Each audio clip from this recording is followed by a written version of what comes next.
রিজিক বৃদ্ধি করতে হলে অবশ্যই আমাদেরকে দান সাদকার পরিমাণ বাড়াতে হবে। কেননা এ সম্পর্কে কোরআন হাদিসে অনেক গুরুত্বপূর্ণ কথা বলা হয়েছে।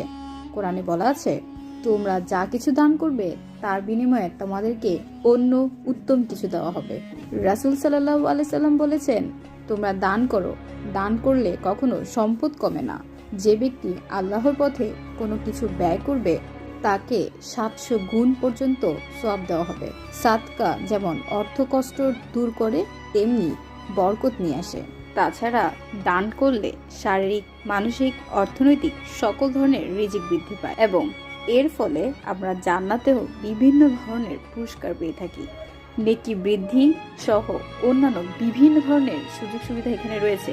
অর্থাৎ সাদকাকে যদি আমরা একটি প্রকল্প হিসেবে বাস্তবায়ন করি, সেখানে বিনিয়োগ করি, সেটা হবে আমাদের জীবনের জন্য উত্তম একটা বিনিয়োগ। আমরা বিভিন্ন অর্থ বিভিন্ন জায়গায় কিন্তু ইনভেস্ট করি, তো চাইলেই কিন্তু এই অর্থগুলো আমরা দান বা সাদকার মাধ্যমে করতে পারি।